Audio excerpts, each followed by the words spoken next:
Buenas noches, bienvenidos a Programación Paso a Paso. Día de hoy les vamos a hablar acerca de las estructuras de repetición. Sean todos bienvenidos.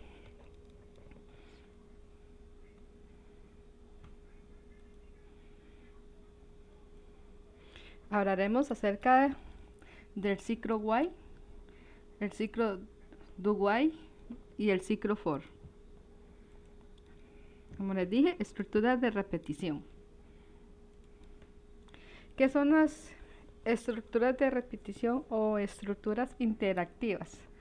Bueno, hasta el momento hemos visto que cómo los algoritmos se han venido resolviendo de una forma lineal.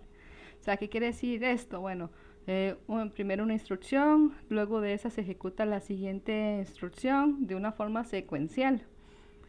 Pero vamos a encontrarnos en algún momento determinado que una condición se cumpla y que mientras esta condición se cumpla o sea verdadera, que se siga repitiendo una serie de instrucciones que necesitemos en nuestro programa hasta que esta condición deje de ser verdadera. Entonces, cuando necesitemos esto, estaremos hablando de ciclos. Y podemos decir entonces que a estas estructuras se le conocen como ciclo o bucles. También las instrucciones que están dentro del ciclo, o sea, dentro del cuerpo de los ciclos, se les conoce como un bloque de instrucciones. Y a cada ejecución del ciclo, o sea, a cada vuelta que le vamos a dar a un ciclo, se le conoce como iteración. Y para que nuestro ciclo se ejecute, o sea, entre al cuerpo del ciclo, la condición debe ser verdadera. ¿Y cómo es esto? Bueno, vamos a ver. Ciclo while. Este ciclo lo vamos a utilizar cuando podemos no saber el número de veces que se vaya a realizar. Puede que se realice o puede que no se realice. ¿Por qué? Porque todo esto va a depender de la condición. Y si la condición es verdadera, él va a entrar y va a realizar la serie de instrucciones que estén dentro del cuerpo. En caso contrario, él no va a ingresar. Este ciclo se le conoce como mientras, o sea, mientras esa condición sea verdadera, haga esto. En el momento que esa condición deje de ser verdadera y pase a ser falsa, deténgase. ¿Cómo está formado? Bueno, el encabezado, que es donde va la condición, el cuerpo del ciclo, que es lo que se encuentra dentro de las llaves. Veamos el ejemplo que está aquí abajo. While va de primero, la condición va de primero, va dentro de los paréntesis, dentro de los paréntesis va la condición que se debe de cumplir. ¿Para qué? Para que entre al cuerpo del ciclo. ¿Cuál es el cuerpo? Lo que está dentro de las llaves. Las instrucciones que tengamos aquí se efectúen.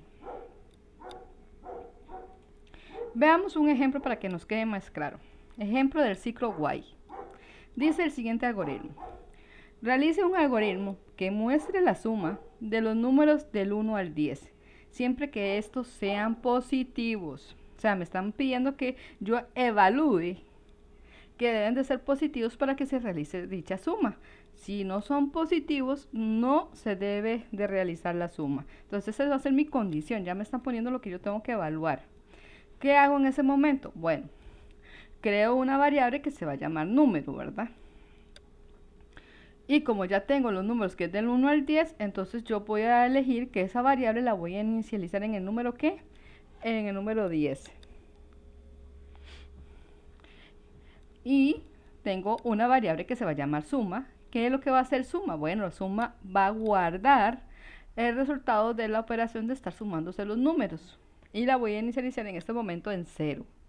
Y ya sabemos que mi condición, o sea, lo que va dentro del ciclo while, pongo while, lo que va dentro de los paréntesis, va a ser ¿qué? Bueno, lo que me evalúe que sea positivo para que ingrese. En este caso, colocaré número mayor a 0, porque sabemos que todo número mayor a 0 debe ser positivo, porque los números negativos, ¿qué serían? Aquellos que sean menores a 0. Entonces, todo número mayor a 0 va a ser positivo. ¿Y qué es lo que hago? Bueno, suma más igual.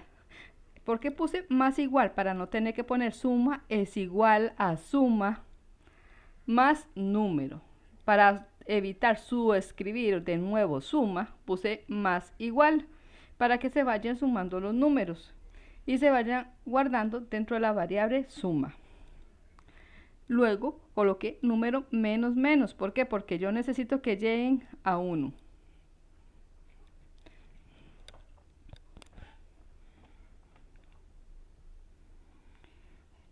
Entonces, cuando ingrese aquí, el número 10, 10 es menor a 0, sí. Entonces se va a realizar la suma.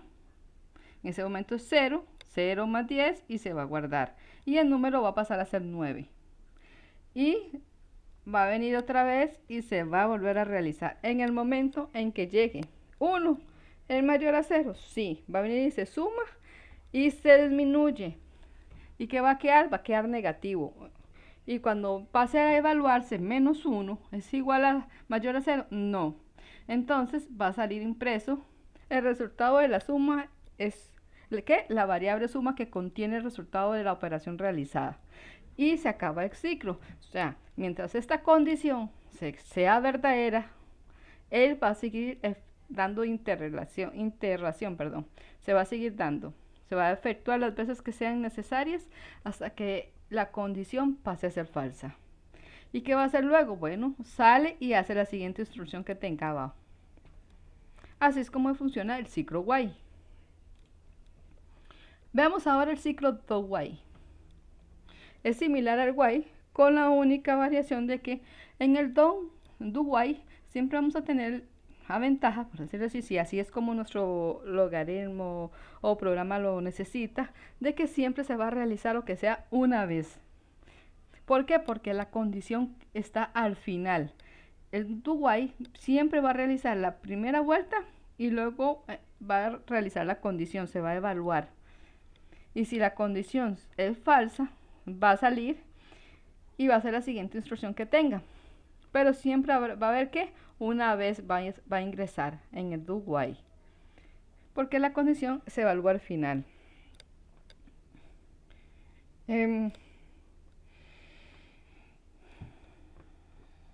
Entonces, la diferencia entre while y do while es que en el while puede que se realice o puede que no se realice dependiendo de la condición, si es verdadera, si se va.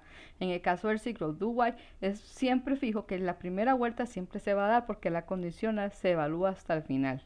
Y si la condición resulta verdadera, se vuelve a ingresar el do, vuelve a hacer las instrucciones y se vuelve a evaluar. En el momento que sea falsa, se sale, termina el ciclo. Veamos un ejemplo de do while. Dice, un programa que te pida un número del 1 al 10.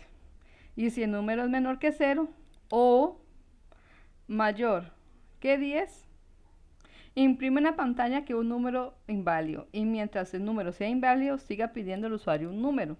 ¿Ok? Creamos una variable llamada número que va a ser inicializada con 0, punto y coma, que va a ser final de la instrucción y es de tipo entero. Esta variable le voy a pedir a través de un JSON que al usuario por favor me digite un número. El usuario es quien me va a digitar el número. ¿Cuál número? Uno que esté del 1 al 10. ¿Y qué voy a hacer luego? Bueno, con el do while va a ingresar y me va a mostrar el mensaje. Número inválido, por una vez se va a dar, que es fijo.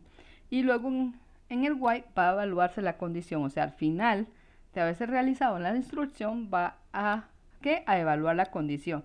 ¿Y cuál es la condición? Bueno, si el número es menor a 0, que es lo que me están diciendo, menor a 0, o utilizo un OR, o sea, un operador lógico, o mayor que 10, o sea, cualquiera de las dos condiciones se puede dar. Con cualquiera que se dé, él vuelve a ingresar, siempre y cuando sea verdadera, ya sea que el número sea menor a 0 o que el número sea mayor a 10. Con cualquiera de estas dos que se cumpla, vuelve a ingresar al do y se vuelve a realizar la instrucción y se vuelve a realizar la evaluación de la condición en el while. En el momento de que alguna de las dos, o sea, en el momento que las dos instrucciones que yo tenga no se cumpla, el ciclo se va a detener. O sea, cuando sea falsa, cuando el número no sea menor a 0 o cuando el número tampoco sea mayor a 10, entonces se detiene y sigue con la siguiente instrucción. Es un ejemplo de cómo funciona el no while. Ahora hablaremos por último del ciclo for. El ciclo for lo vamos a utilizar cuando yo tenga claro la cantidad de veces que necesito efectuar una interacción, o sea, la cantidad de veces que yo necesito que ese ciclo se esté dando continuamente. ¿Cómo? A través de una variable contador, a través de un contador. Para realizar, ¿qué? Bueno, nuestras instrucciones. ¿Y cuál es la estructura de un for? Bueno, la estructura de un for es poner for, abro paréntesis, dentro de los paréntesis coloco en la primera posición una inicialización. ¿Aquí qué iría? Bueno, aquí iría nuestra variable. Un ejemplo, puede haber ido aquí int, o sea, entera, y, que así es el nombre de la variable, igual a 0. Punto y coma. Esta es nuestra inicialización, o sea, inicializamos la variable i de forma entera con 0. Podemos poner una condición, que ¿cuál es la condición? Recuerde que las condiciones se tienen que cumplir, tienen que ser verdaderas. ¿Para qué? Para que el ciclo se efectúe, para que el ciclo se realice. Mientras esa condición sea verdadera, el ciclo se va a estar realizando. En el momento que la condición pase a ser falsa, se detiene. Entonces aquí puedo poner que i, cuando i sea igual a 5, se detenga. O sea, cuando i sea menor o igual a 5. ¿Para qué? Para que se efectúe hasta que llegue a ser, ¿qué? Igual a 5. Mayor que 5, perdón. Y aquí aumento o disminución. Aquí el i se va a ir aumentando o disminuyendo, o cualquier otra variable que tengamos, dependiendo de lo que hayamos aquí declarado en nuestra variable de inicialización. Y luego de esto, se va a venir aquí y va a ser la instrucción que tenga que realizarse. Y luego va a venir otra vez a la parte de aumento o disminución, ya sea para incrementar o para disminuir, dependiendo de nuestra condición. En este caso dijimos que i valía 0 y que tenía que mientras i fuera menor a 5, y se iba a estar realizando menor o igual a 5. Quiere decir que hay que aumentarla. Si aquí aumentamos la primera vuelta 1, sería i es igual a 1 y vuelve a ingresar. Y así sucesivamente hasta que i, un ejemplo, pongamos que yo aumento a 5, que ya dimos 5 vueltas, nos llegó a 5, y viene y se evalúa aquí, 5 es menor o igual a 5. Sí, es verdadera. Entonces viene a hacer la instrucción y ¿qué hace? Vuelve y se incrementa. 6 es menor o igual a 5. No. Entonces para, o sea, porque la condición ya no se cumple. Entonces se detiene y hace la siguiente instrucción. Y aquí podemos ver que inicialización es dar un valor de inicio a una variable. La condición debe ser verdadera para que este ciclo se dé. El incremento o disminución indica cuando aumenta o disminuye la variable del inicio que hemos declarado. Y así es como funciona el ciclo for. Y esto sería todo de nuestras estructuras de repetición. Posteriormente, en estos días les voy a subir unos ejemplos más acerca del ciclo for que no vimos, para que nos quede más claro. Ahí por favor dejen sus comentarios y les agradezco. Buenas noches.